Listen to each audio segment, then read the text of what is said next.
But first, a number of Jewish American citizens who own property in Israel have filed a civil rights lawsuit against Airbnb, alleging that the internet hospitality company enacted a new policy that discriminates against them based on their religion.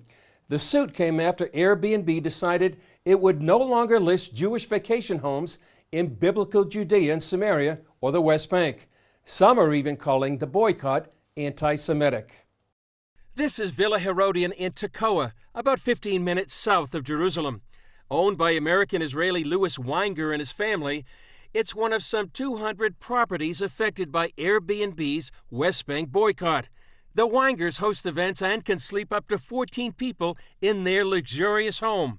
It has a spectacular view of the Judean hills, and it's listed on Airbnb, but not for long.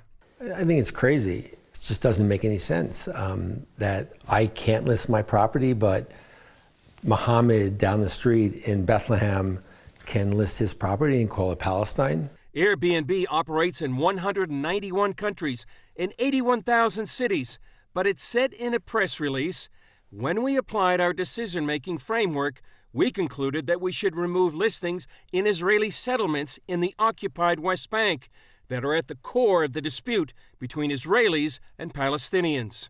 That's obviously taking a position, a political position that I believe is discriminatory and anti-Semitic. I think our reaction should be that we could boycott Airbnb. And anybody who cares about Israel, the Jewish people, is willing to fight against anti-Semitism should fight against Airbnb. Israeli government minister Michael Oren says the Airbnb boycott could be just the beginning. It sends a signal that not just Jewish companies in Judea and Samaria can be boycotted, but the Jewish state can be boycotted.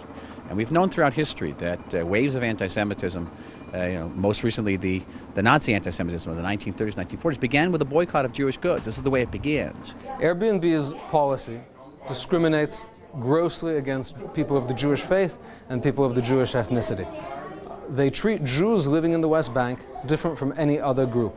Professor Eugene Kontrarovich said out of the whole world, Airbnb chose to make a point here. There is indeed a political dispute about the West Bank, but they're not saying we're not taking listings from the West Bank. They're saying we're not taking listings from Jews in the West Bank. That's not just a double standard, that's naked discrimination. Weinger's neighbor, Rabbi Eitan Levy, explained the Jewish roots of the area. Tekoa itself was the home of the prophet Amos. In the 9th chapter of Amos, he says that God will return his people Israel, they will rebuild their conquered cities, they will sink down their roots and never more be uprooted from the land. And right here, you can come to the modern Tekoa, and here we are, we're living out those prophecies today. For now, Weinger says he doesn't know what impact being unlisted on Airbnb will have on his business. But whatever happens, Levy says God will provide. Alpha, Omega.